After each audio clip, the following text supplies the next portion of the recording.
My stepfather tried to destroy my engagement with a fake cheating scandal using his 20-year-old mistress, but when we exposed his affair to my mother, his entire life fell apart and now he's facing criminal charges. I need advice on whether I should tell my mother about something terrible I discovered. This situation involves my stepfather Mark, 52M, my fiancée Jessica, 26F, my mother Carol, 48F, and a college girl named Amy, 20F. Jessica and I got engaged 3 months ago after dating for 2 years. We met at a coffee shop near the university where she works as a research assistant.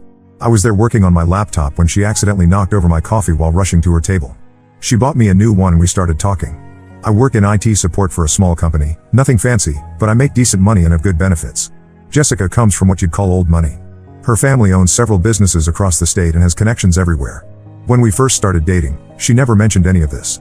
She drove an older Honda, wore simple clothes, and always split the bill on dates. I thought she was just like me, someone working hard to get by.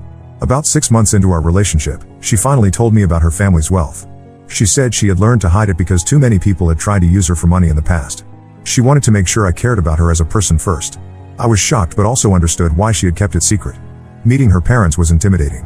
Her mother Linda, 51F, was polite but seemed to study everything I said. Her stepfather Mark had married Linda when Jessica was 12, after her biological father died in a car accident. Mark came from a middle-class background himself but had built a successful consulting business after marrying into the family. Mark made his opinion clear from the first dinner. He pulled me aside afterward and told me I should think seriously about whether I was the right fit for Jessica. He said she needed someone who could match her social status and provide the lifestyle she was accustomed to. He suggested I was holding her back from better opportunities. Over the next year and a half, Mark never missed a chance to undermine our relationship. At family gatherings, he would make comments about how Jessica deserved someone more established. He would bring up successful young men he knew and suggest Jessica should meet them. When Jessica defended me, he would act like he was just looking out for her best interests. The worst incident happened last Christmas. Mark had invited Jessica and me to a charity gala without telling us he had also invited the son of one of his business partners. This guy, Trevor, 28M, was a lawyer from a prominent family. Mark spent the entire evening trying to get Jessica to dance with Trevor and talk to him about his work. When Jessica refused and stayed with me, Mark accused her of being stubborn and throwing away good connections. That night, Jessica and I had a long conversation about her family situation. She said Mark had gotten worse over the years, especially after she started college. He seemed to think he had a right to control her choices because he had helped raise her. Her mother Linda usually stayed quiet during these confrontations, which frustrated Jessica even more.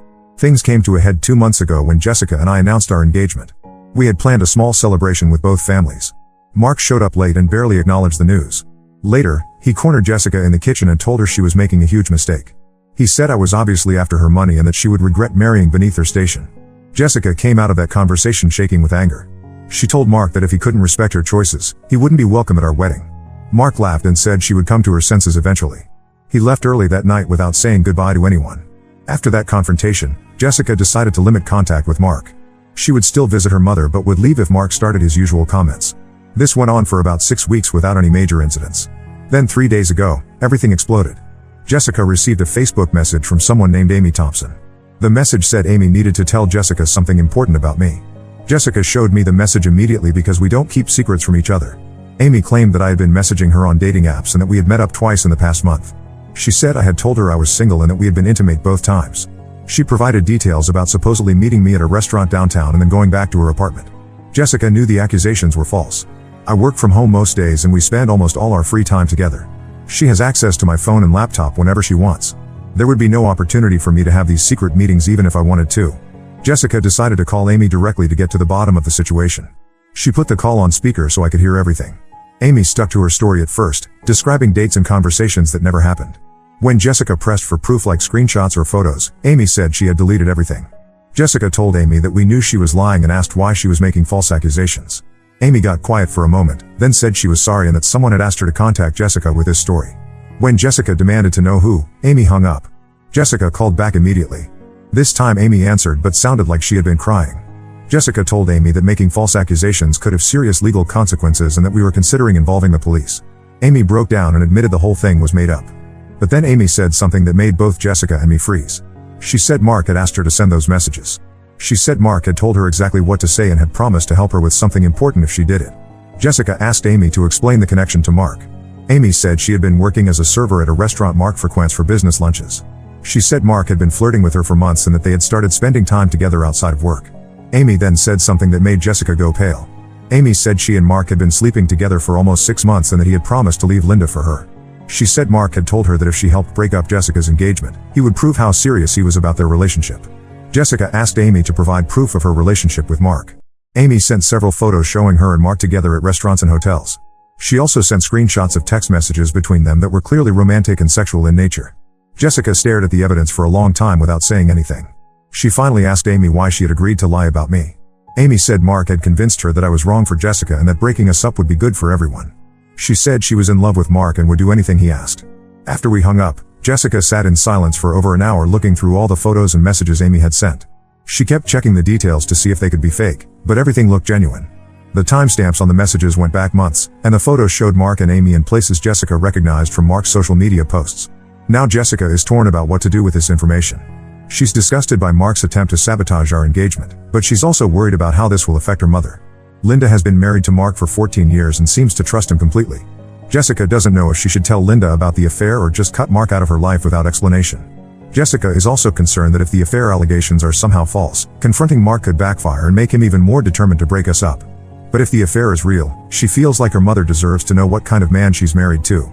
I've told Jessica that I'll support whatever decision she makes, but I think Linda has a right to know the truth. Mark has shown that he's willing to go to extreme lengths to control Jessica's life, and I don't think this behavior will stop just because his current plan failed. What should we do? Should Jessica tell her mother about Mark's affair and his attempt to destroy our engagement, or should we just distance ourselves from him and hope he leaves us alone? Update 1. I wanted to update everyone on what happened after my original post. The situation has gotten much more complicated than we expected. After reading through all the comments on my post, Jessica decided she needed to confront Mark directly before involving her mother. She wanted to give him a chance to explain himself and maybe end the affair voluntarily. Looking back, this was probably naive, but Jessica still had some hope that Mark might do the right thing. Jessica called Mark and asked him to meet her for coffee without Linda knowing. She told him she needed to discuss something important about our engagement. Mark agreed, probably thinking he had another opportunity to change her mind about marrying me. They met at a coffee shop downtown last Saturday morning. Jessica brought printed copies of all the evidence Amy had provided, including the photos and text messages. She also brought her phone in case she needed to call Amy again. Jessica told Mark she knew about his affair with Amy and his plan to sabotage our engagement. She showed him the photos and messages Amy had sent. Mark's face went completely white when he saw the evidence, but he didn't deny anything right away. Jessica said Mark sat quietly for several minutes, staring at the photos. Finally, he admitted the affair was real but claimed it had been a mistake that was already over. He said Amy was obsessed with him and wouldn't leave him alone. He denied asking Amy to lie about me. Jessica pulled out her phone and called Amy right there in the coffee shop. She put the call on speaker and asked Amy to repeat what she had told us about Mark's instructions. Amy confirmed that Mark had specifically asked her to contact Jessica with false accusations about me. She said Mark had given her details about our relationship to make her story sound more believable. Mark tried to interrupt and deny what Amy was saying, but Jessica told him to stay quiet. Amy went on to describe several conversations where Mark had talked about how much he disliked me and wanted Jessica to find someone else. Amy said Mark had told her that breaking us up would benefit everyone involved. After Amy hung up, Mark finally admitted he had asked her to contact Jessica, but he claimed he was just trying to protect Jessica from making a bad decision. He said he had seen too many young women marry the wrong person and ruin their lives. He insisted his motives were good even if his methods were questionable. Jessica told Mark that his interference in her personal life was completely unacceptable and that the affair was a betrayal of her mother. She said he had 48 hours to tell Linda about the affair himself, or she would do it for him. Mark begged Jessica not to tell Linda. He said the affair was over and that destroying his marriage wouldn't help anyone. He promised to stop interfering in our relationship if Jessica would keep quiet about Amy. He even offered to pay for our wedding and give us his blessing. Jessica told Mark that buying her silence wasn't an option. She said Linda deserved to know what he had been doing behind her back. Mark got angry and accused Jessica of trying to destroy their family out of spite. He said I had turned her against him and that she was choosing a nobody over the man who had raised her. Jessica stood up to leave, but Mark grabbed her arm and told her she would regret making an enemy of him. He said he had connections and resources that could make our lives very difficult if we crossed him. Jessica pulled away and told him that threatening her only proved she was making the right decision. Jessica came home and told me everything that had happened. She was shaking from the confrontation but determined to tell her mother the truth. We decided to wait until the 48-hour deadline passed to see if Mark would confess on his own. Monday evening came and went with no word from Linda, so we knew Mark hadn't said anything. Jessica called her mother Tuesday morning and asked if they could have lunch together. Linda agreed, probably thinking Jessica wanted to discuss wedding plans. Jessica and Linda met at Linda's favorite restaurant yesterday afternoon. Jessica brought copies of all the evidence again, including new photos Amy had sent showing her and Mark together just days after their coffee shop confrontation. This proved Mark had lied about ending the affair. Jessica told Linda everything, the false accusations against me, Mark's affair with Amy, and his attempt to blackmail Jessica into silence. Linda initially didn't believe any of it and accused Jessica of making up stories because she was angry about Mark's disapproval of our engagement. Jessica showed Linda the photos and text messages. Linda examined each piece of evidence carefully, asking questions about dates and locations. Some of the photos were taken at places Linda recognized from Mark's business trips. The text messages referenced conversations Mark had supposedly had with clients on days Linda remembered him being away from home. Linda became very quiet as she went through everything. Jessica said her mother's hands were shaking as she read some of Mark's more explicit messages to Amy. Finally, Linda asked Jessica to call Amy so she could hear the story directly. Amy answered the phone and repeated everything she had told us. She described her relationship with Mark in detail, including specific things he had said about Linda and their marriage. Amy also admitted that Mark had continued seeing her even after promising Jessica the affair was over. Linda asked Amy several personal questions that only someone close to Mark would know the answers to. Amy answered correctly each time, describing Mark's habits and preferences in ways that made it clear she had spent intimate time with him. After the call ended, Linda sat in silence for almost 20 minutes. Jessica said her mother looked like she had aged years in the span of that conversation. Finally, Linda thanked Jessica for telling her the truth and said she needed time to figure out what to do next. Linda drove home and confronted Mark that evening. According to Jessica, Linda called her around 9 o'clock and said Mark had admitted to everything when faced with the evidence. He had begged for forgiveness and promised to end things with Amy permanently, but Linda told him it was too late. Linda has asked Mark to move out of their house.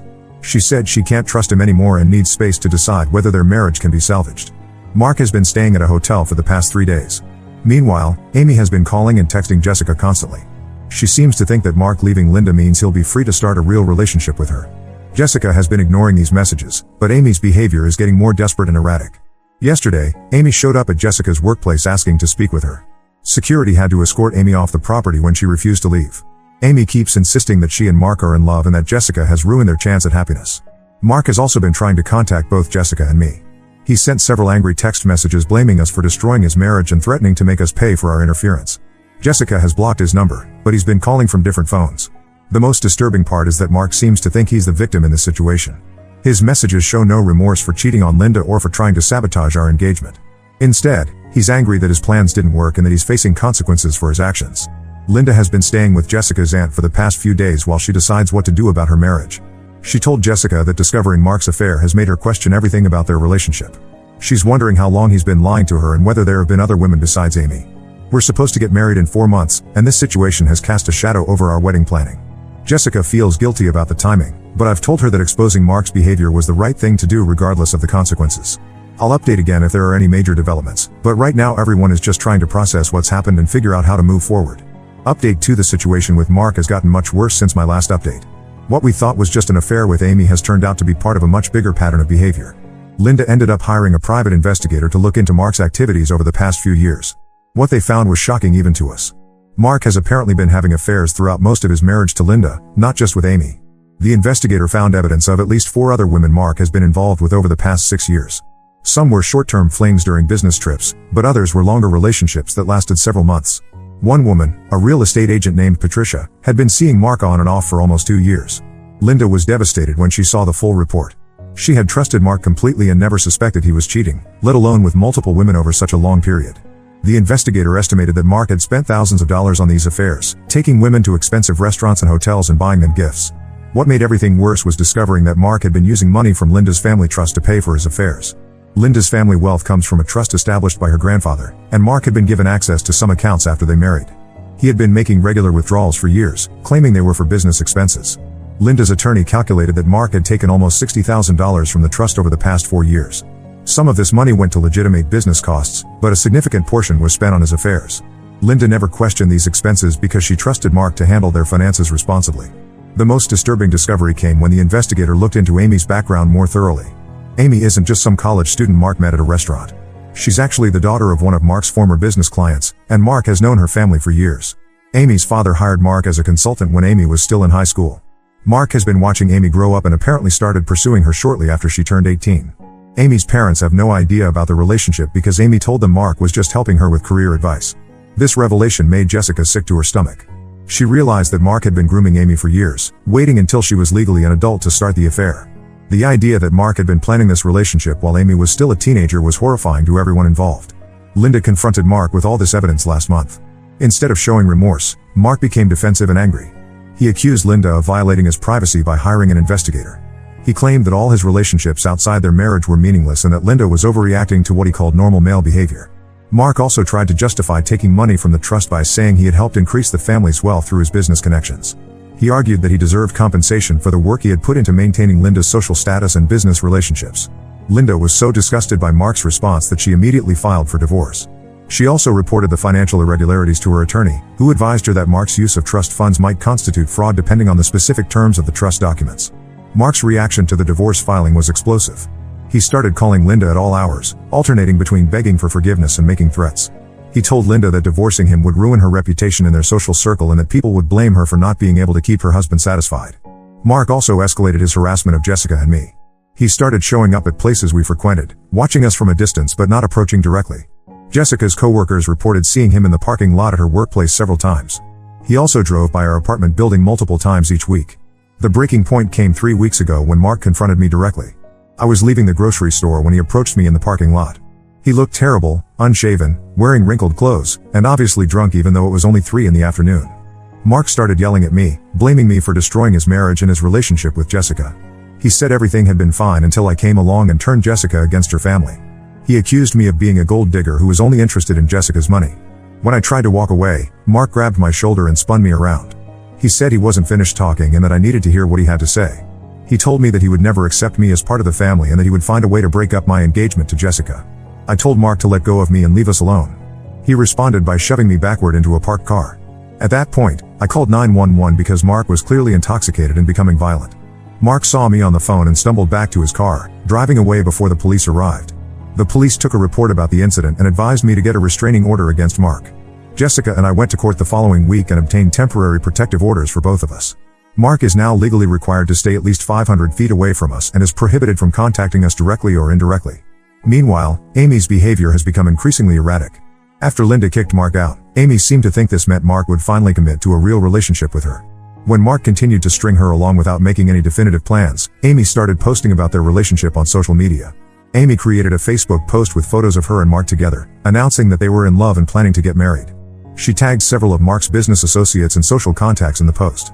This caused a huge scandal in Mark's professional circle, especially since everyone knew he was still legally married to Linda. Mark was furious about Amy's social media post and told her to delete everything immediately. When Amy refused, Mark cut off all contact with her.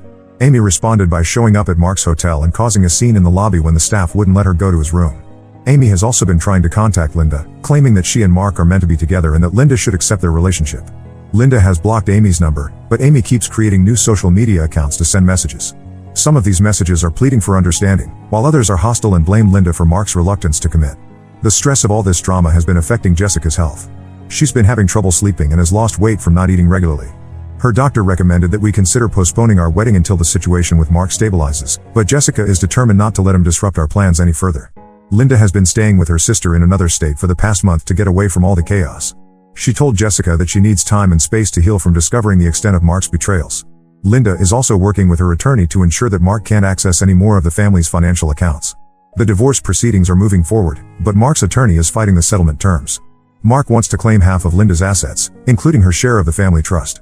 Linda's lawyer says this is unlikely to succeed given the evidence of Mark's financial misconduct, but it means the divorce will probably take longer than expected. Jessica and I have decided to hire our own attorney to make sure Mark can't interfere with our wedding or try to claim any rights to Jessica's inheritance. We want to be legally protected in case Mark's behavior escalates further. The wedding is still planned for next month, but we've had to change some of the arrangements due to security concerns.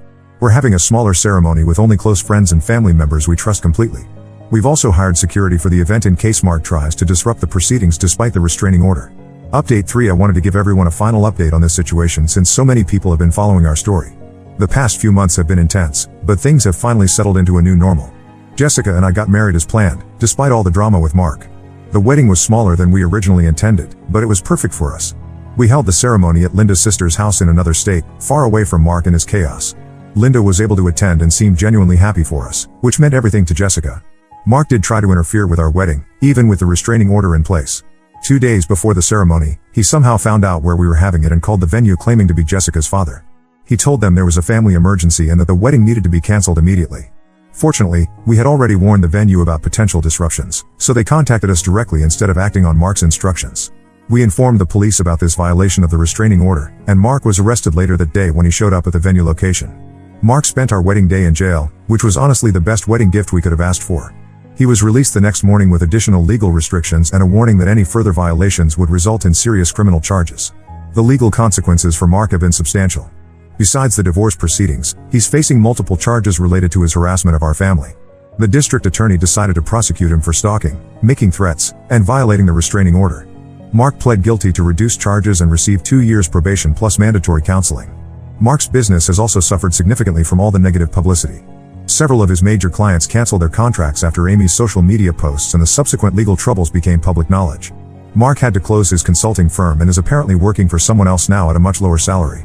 The divorce between Mark and Linda was finalized 2 months ago. Linda's attorney did an excellent job protecting her assets, and Mark received only a small settlement that barely covered his legal fees. He also had to repay the $60,000 he took from the family trust, plus interest and penalties. Linda discovered even more affairs during the divorce proceedings, including one with a woman who worked at their country club. The investigator found evidence that Mark had been unfaithful almost from the beginning of their marriage. Linda told Jessica she felt stupid for not seeing the signs earlier, but everyone assured her that Mark was just very good at hiding his behavior. Amy's story took a sad turn after Mark cut off contact with her. She became obsessed with winning him back and started showing up at his new workplace and following him around town. Mark had to get his own restraining order against Amy when her behavior became threatening. Amy ended up dropping out of college and moving back in with her parents in another state. Her father found out about the affair when Amy's harassment of Mark became public, and he was horrified that Mark had been pursuing his daughter while pretending to provide mentorship. Amy's father is considering his own legal action against Mark. The most disturbing revelation came when Amy's parents looked through her social media history and found evidence that Mark had been grooming her since she was 16. There were messages and photos going back several years showing Mark giving Amy expensive gifts and taking her to adult events without her parents' knowledge. Amy's father reported this information to the police, and Mark is now under investigation for possible statutory rape charges.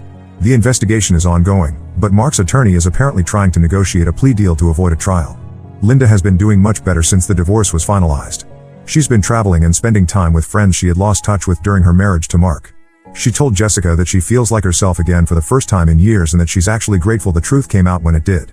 Linda has also been very supportive of our marriage, which has helped Jessica tremendously. She's made it clear that she considers me part of the family and that she regrets not standing up to Mark's behavior sooner. She's been helping us look for a house and has even offered to help with the down payment. Jessica and I have been living quietly and trying to rebuild our sense of security after months of harassment and threats. Jessica has been seeing a counselor to help process the trauma of discovering how manipulative and dangerous Mark really was. She's doing much better but still has moments when she questions her judgment about people. I've also struggled with trust issues after this experience. Finding out that someone hated me enough to orchestrate such an elaborate scheme to destroy my relationship was deeply disturbing. It's made me more cautious about people's motives and more protective of our privacy. We've learned to be much more careful about our personal information and social media presence. We've changed our phone numbers, moved to a new apartment, and limited what we share online.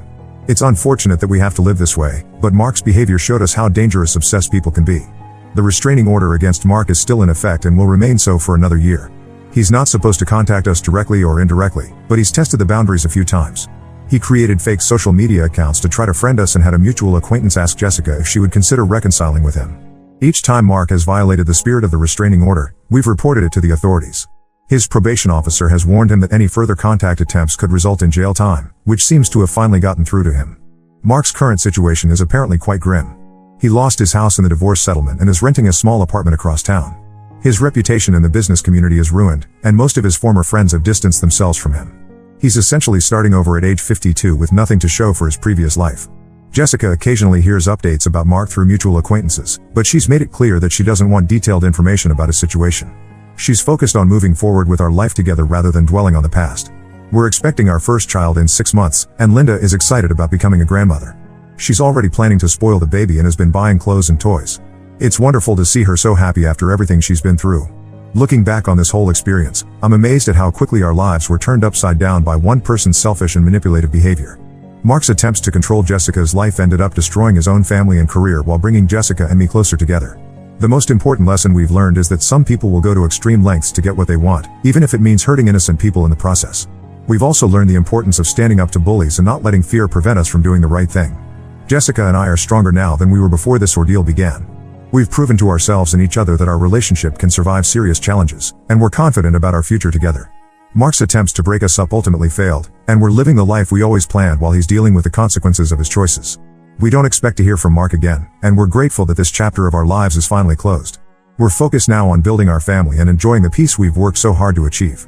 Now let's move to the next story. Story 2. My sister made out with my boyfriend at our engagement party. 5 years later, she is trying to use her baby to manipulate me into giving her money. 26F. Never thought I'd be writing this, but here I am. 5 years ago, my life was turned upside down when I caught my sister Amelia, 24F, making out with my boyfriend of 4 years, Ryan, 26M, at our engagement party. Yes, you read that right.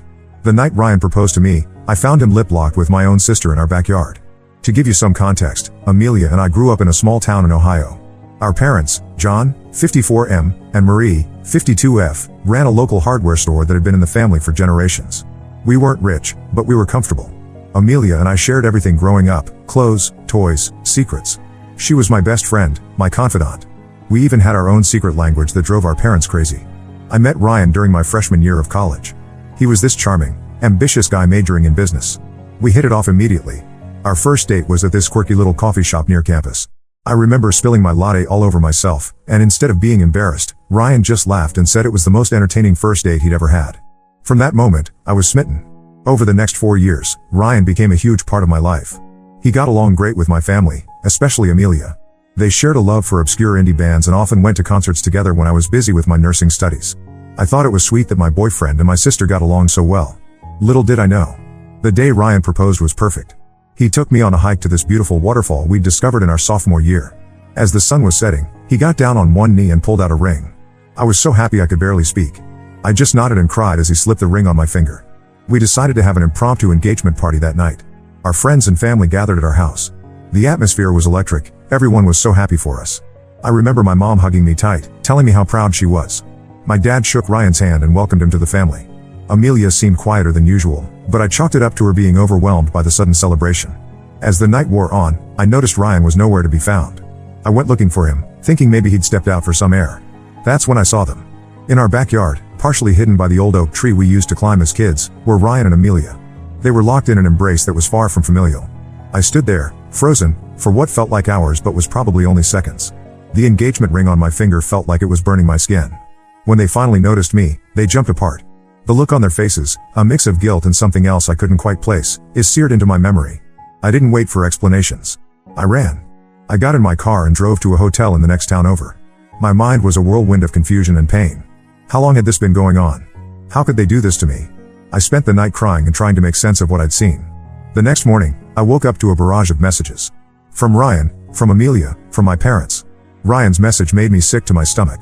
He said he was sorry, but he and Amelia had fallen in love. Apparently, it had been going on for months. He claimed he'd proposed to me because he thought committing to me would make his feelings for Amelia go away. Instead, it had only made them stronger. Amelia's message wasn't any better. She apologized but said she couldn't help falling in love with Ryan. She hoped I could understand and forgive them both eventually. I couldn't believe what I was reading. My sister, my flesh and blood, was asking me to understand why she'd stolen my fiancé. I stayed at the hotel for a week, ignoring calls and messages from my family. I needed time to process everything. I thought about all the times Ryan and Amelia had hung out together, all the inside jokes they shared. Had I been blind this whole time? When I finally went home, I found my parents, Amelia, and Ryan waiting for me. They all tried to hug me, telling me how worried they'd been. Even Amelia had the audacity to embrace me, tears in her eyes. I pushed them all away and told them I was moving out. To my surprise, Ryan said there was no need, he was moving in with Amelia. And then came the real shock. My parents, instead of being angry or disappointed, were smiling. They said they were happy Amelia and Ryan had found each other, and while they were sorry about how it happened, they believed it was for the best. I couldn't believe what I was hearing. My own parents were taking Amelia and Ryan's side? When I pointed out that Amelia had stolen my boyfriend and broken up my engagement, my mother had the gall to say I was being selfish. She said I should be happy for my sister finding her soulmate. My father agreed, telling me not to act like a child because these things happen. I was done. I packed my bags and left, cutting off all contact with my family. I moved to a city 3 hours away and threw myself into my nursing career. I worked long hours, took extra shifts, anything to keep my mind off what had happened. Slowly, I started to rebuild my life. I made new friends at work, joined a gym, even adopted a cat. Over the next few years, I worked hard to build a new life for myself.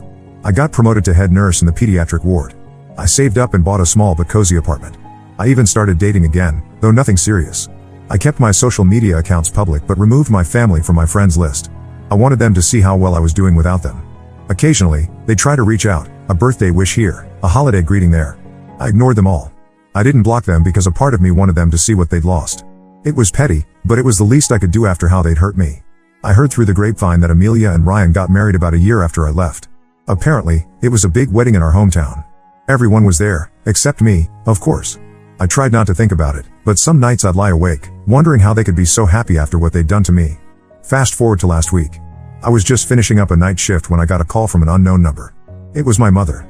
I almost hung up, but something in her voice made me pause. She sounded desperate. She begged me to hear her out, saying Amelia and Ryan needed help. Apparently, Amelia and Ryan had started a business 2 years ago, some kind of tech startup. They'd poured all their savings into it, convinced it was going to be the next big thing. But it was failing miserably. They were drowning in debt, unable to pay their employees or their investors.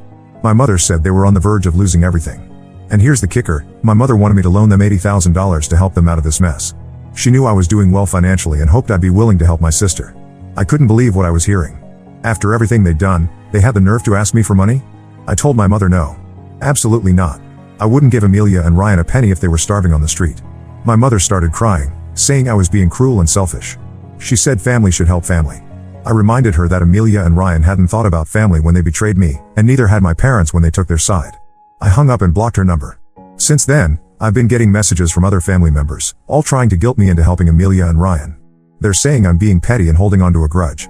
But I don't see it that way. I'm just protecting myself from people who've proven they don't care about my feelings.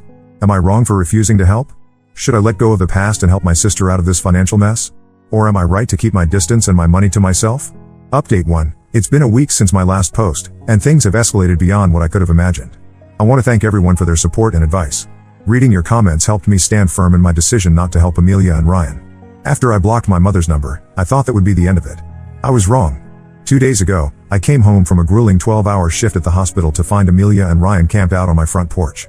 They must have gotten my address from somewhere, probably a family member who still had me on social media. I was shocked to see them there. Amelia looked nothing like the sister I remembered. She was thin, with dark circles under her eyes, her once lustrous hair now dull and limp. Ryan didn't look much better. His designer clothes were wrinkled, and he had a scruffy beard that didn't suit him at all. They both jumped up when they saw me, and Amelia rushed towards me with her arms outstretched. I stepped back, refusing to let her hug me. The sight of her brought back a flood of memories, both good and bad. I remembered us as kids, playing in our backyard, making mud pies and pretending to run a restaurant. I remembered the night of my engagement party, seeing her in Ryan's arms. The conflicting emotions made me feel sick. I asked them what they were doing at my house.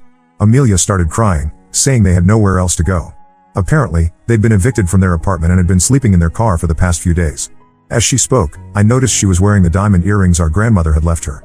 I remembered how proud she'd been to receive them on her 18th birthday. The fact that she still had them made me wonder if things were really as bad as they claimed. Ryan chimed in, saying they'd exhausted all other options. They'd sold everything they could, borrowed from everyone willing to lend them money, and were now at rock bottom. He said they wouldn't have come to me if they weren't desperate. As he spoke, I couldn't help but notice he was still wearing his expensive watch. It was the same one he'd worn when he proposed to me. I stood there, listening to their sob story, and felt nothing. No sympathy, no pity, just a cold indifference. I told them they needed to leave. Amelia begged me to let them stay, just for a few days until they could figure something out. She reminded me of when we were kids and I'd let her sleep in my bed during thunderstorms because she was afraid. But those memories only served to remind me of how much she'd hurt me. Ryan then had the audacity to suggest that I could invest in their business. He started rambling about market projections and potential returns, sounding more like he was pitching to a venture capitalist than begging his ex-fiancée for money. I almost laughed in his face. I told them that their poor business decisions were not my problem, and I wasn't about to throw good money after bad. Amelia broke down completely at this point. Through her tears, she said she was sorry for what happened 5 years ago. She said she regretted hurting me and wished she could take it all back. She talked about how she'd always looked up to me, how I'd been her role model growing up. She said she knew she'd made a terrible mistake and that losing me as a sister was the worst consequence of her actions. Ryan nodded along, adding that they'd made a terrible mistake. He said he'd realized too late what he'd thrown away, that he'd been young and stupid. He even had the nerve to say that he sometimes wondered what life would have been like if he'd stayed with me. That comment made my blood boil. For a moment, I almost felt a twinge of sympathy. I remembered the good times we'd had, the dreams we'd shared. But then I remembered how they'd acted 5 years ago, how my parents had supported them, how they'd all dismissed my pain as childish. That memory steeled my resolve. I told them that their apologies were too little, too late. I said they'd made their choices, and now they had to live with the consequences. I reminded them of how they'd hurt me, how they'd betrayed my trust. I told them about the nights I'd cried myself to sleep, the therapy sessions I'd needed to process their betrayal. I gave them 5 minutes to get off my property before I called the police. They left, but not before Amelia tried one last time to appeal to my sisterly feelings. She said we were family, and family should stick together. She brought up old memories, how we'd sworn to always be there for each other, how we'd planned to live next door to each other when we grew up. I told her she'd forgotten all that when she decided to betray me. After they left, I sat in my living room for a long time, processing what had just happened.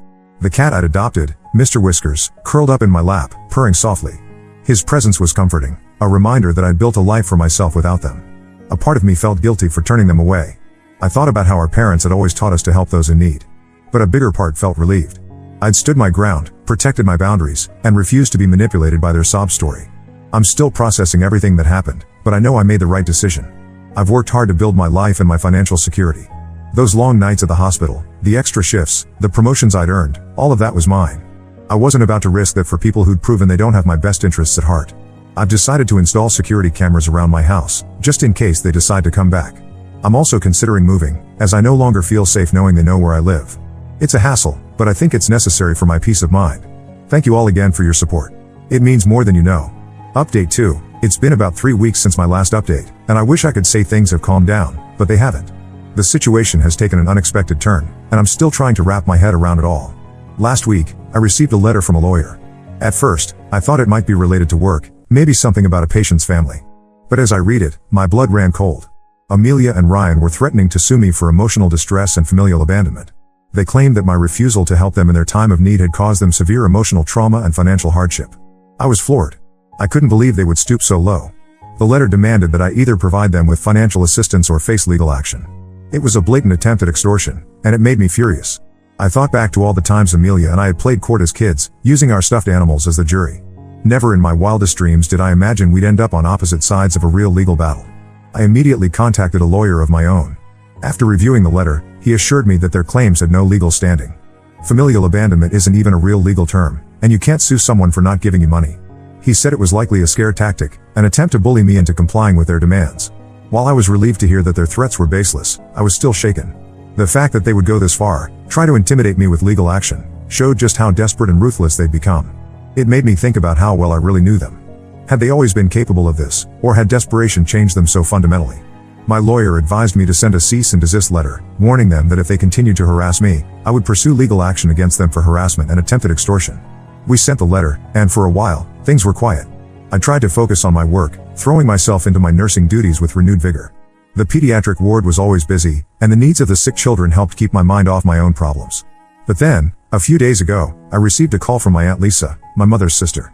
Aunt Lisa had always been the family peacemaker. When Amelia and I fought as kids, she was the one who'd sit us down and make us talk it out. Hearing her voice brought back memories of summer barbecues and family game nights. She told me that Amelia was pregnant. Apparently, Amelia and Ryan had decided that having a baby would somehow solve their problems. They thought that once I knew about the baby, I'd feel obligated to help them for the sake of family. I was stunned. Bringing a child into their mess seemed incredibly irresponsible. I thought about the children I cared for at work, how much love and stability they needed.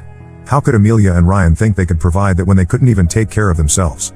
My aunt begged me to reconsider my position, saying that the baby shouldn't suffer for its parents' mistakes. She even suggested that helping them now would be an investment in my future relationship with my niece or nephew. She reminded me of how close Amelia and I had been with our cousins growing up, how we'd always said our kids would be best friends too. I told my aunt that while I felt sorry for the unborn child, I wasn't going to be emotionally blackmailed. Amelia and Ryan's decision to have a baby in their current situation was their choice, and it wasn't my responsibility to bail them out.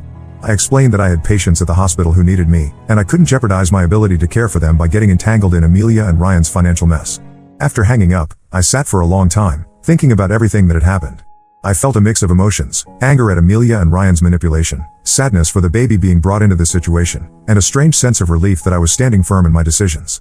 I thought about my own plans for the future. I'd always wanted children, but after what happened with Ryan, I'd put those dreams on hold. Now, hearing about Amelia's pregnancy, I felt a twinge of longing.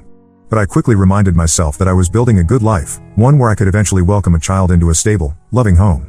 I've decided to completely cut off all contact with my extended family as well. I've changed my phone number and email address, and I'm in the process of moving to a new apartment in a different part of the city. It's drastic, but I feel it's necessary for my mental health and safety. This whole situation has been a harsh reminder of why I distanced myself from my family in the first place. Their willingness to manipulate and guilt me shows that they haven't changed at all in the past 5 years. It's painful to realize that the family I once loved and trusted has become a source of stress and anxiety in my life. I'm tired, but I'm also more determined than ever to protect myself and the life I've built. The children I care for at the hospital remind me daily of the importance of boundaries and self-care. I need to be at my best for them, and that means not letting my family's drama drag me down. Thank you all for your continued support and advice. It means more than you know. Update 3. It's been about 2 months since my last update, and I'm writing this from my new apartment in a different part of the city. After everything that happened, I decided that a fresh start was what I needed, and I'm glad I made that choice. The move wasn't easy. I had to transfer to a different hospital, leave behind the colleagues I'd grown close to, and essentially start my life over again. But it was worth it for the peace of mind it's given me. I feel safer knowing that Amelia, Ryan, and the rest of my family don't know where I am. My new neighborhood is quiet, with a park nearby where I often take walks to clear my head. My new apartment is smaller than my old one, but it feels like a sanctuary. I've decorated it with plants and artwork, creating a space that feels entirely my own. Mr. Whiskers has adjusted well to the move, and his antics never fail to make me smile, even on tough days. Before I left, I did one last thing. I wrote a letter to my parents. I explained why I was leaving and told them not to try to contact me again. I made it clear that their actions, both 5 years ago and recently, had shown me that they didn't have my best interests at heart. I told them that I was done being the family scapegoat and that I deserved better than what they'd given me. Writing that letter was cathartic. It felt like I was finally closing that chapter of my life for good. I didn't expect a response, and I haven't received one. I'm okay with that. In my new hospital, I've thrown myself into my work. The pediatric ward here is busier than my old one, and the challenges keep me focused and motivated. My colleagues have been welcoming, and I'm slowly starting to feel like part of the team. It's not always easy. There are days when I miss the familiarity of my old life, but I remind myself that this fresh start is what I needed. I've also joined a local book club and a yoga class, trying to meet new people and build a social circle. It's slow going, but I'm making progress. These new connections remind me that family isn't just about blood relations, it's about the people who support you and have your back. As for Amelia and Ryan, I haven't heard anything more about their situation. Part of me wonders about the baby, hoping that it's healthy and cared for. But I've realized that their lives are not my responsibility. I can wish them well from afar without getting involved in their drama. This whole experience has taught me a lot about boundaries, self-respect, and the true meaning of family. I've learned that it's okay to prioritize my own well-being, even if others might see it as selfish. The children I care for at the hospital deserve a nurse who's emotionally stable and focused, and I can't be that if I'm constantly dealing with family drama. I'm still healing, still learning, but I'm in a much better place now than I was when I first posted here. There are still moments when I feel a pang of sadness for the family relationships I've lost, but those moments are becoming less frequent. Instead, I'm focusing on building a future that's true to who I am and what I want out of life. Thank you all for your support throughout this journey. Your words of encouragement and advice have been a lifeline during some really dark times. To anyone out there dealing with toxic family members or difficult situations, remember, it's okay to choose yourself. It's okay to walk away from people who hurt you, even if they're family. You deserve peace, respect, and love. Don't let anyone tell you otherwise.